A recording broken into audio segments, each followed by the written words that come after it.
J'insiste beaucoup sur le côté verbal et non verbal, parce que les attitudes, parfois, sont plus riches d'informations qu'une phrase ou qu'un faux semblant.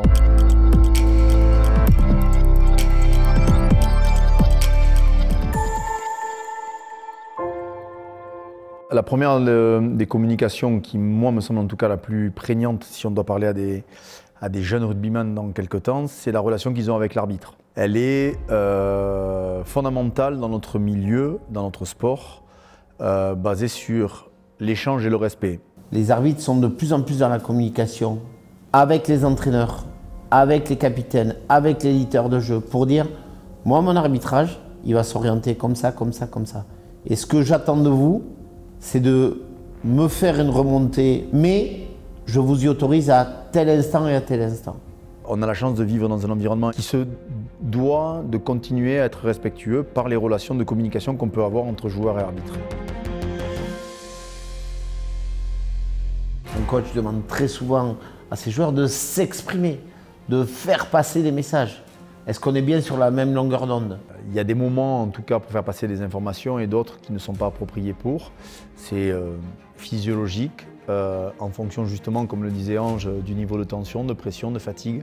Vous avez des dynamiques collectives qui vous permettent parfois de communiquer très facilement des consignes parce que le groupe est à l'écoute, le groupe est en situation positive. Et à contrario, vous pouvez vous évertuer à essayer de passer des consignes au mauvais moment. Malgré le fait qu'on vous dise oui, ils pensent non.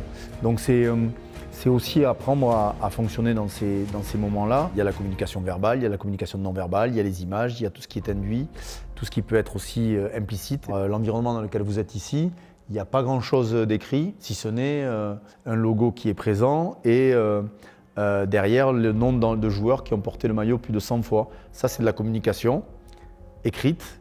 On n'a pas besoin de l'expliquer, tout le monde sait ce que c'est, mais quand tu t'assois et que tu portes le maillot le jour du match, tu as déjà pas mal de messages qui sont passés avant même d'avoir commencé à jouer. J'insiste beaucoup sur le côté verbal et non verbal, parce que les attitudes, parfois, sont plus riches d'informations qu'une phrase ou qu'un faux semblant. Des codes de communication qui sont uniquement dans la gestuelle et dans le regard, sans avoir rien à se dire. Sans te parler, des fois, tu sais que si les hommes ils sont prêts à aller jouer avec toi sur le terrain, s'ils sont prêts à combattre avec toi, et tu le vois rien qu'avec des regards ou des petites choses comme ça. Ouais. C'est pas les grands discours qui font que tu vas faire un bon match, que l'équipe va faire un bon match. C'est surtout individuellement qu'il faut être tous concentrés. Ouais. Mais j'ai eu la chance de côtoyer des grands capitaines qui parlaient peu et des coachs qui n'étaient pas des personnes hyper loquaces. Donc le volume d'informations et de messages n'augmente pas la qualité des messages.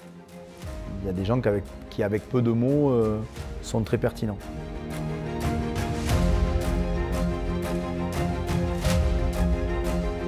Quelques années en arrière, je parlais très mal italien et je me suis rendu compte de la puissance de la communication justement en match.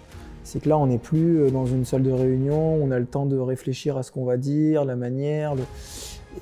Il faut l'intégrer pour qu'après, dans des situations de stress intense, des situations où on n'a pas le temps justement de réfléchir et de prendre son temps, et de communiquer de la bonne manière, avec les bons mots pour être compris de tout le monde.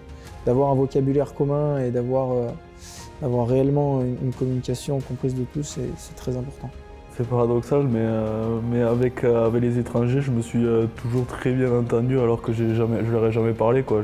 Je parle pas la langue, on ne s'est jamais parlé, mais on sait qu'ensemble, on peut aller, on pourrait mourir pour le copain d'à côté. Quoi, alors que le mec, tu connais pas trop sa vie, tu connais un peu sa vie, tu n'as jamais trop parlé avec lui, mais rien que des liens comme ça de regard ou de choses comme ça, et avec ça, tu peux faire des grandes choses. Ouais. Peu importe la barrière de la langue, l'exemplarité qu'il donne sur le terrain lui confère une autorité, un droit de regard, un droit de conseil sur son pote d'à côté.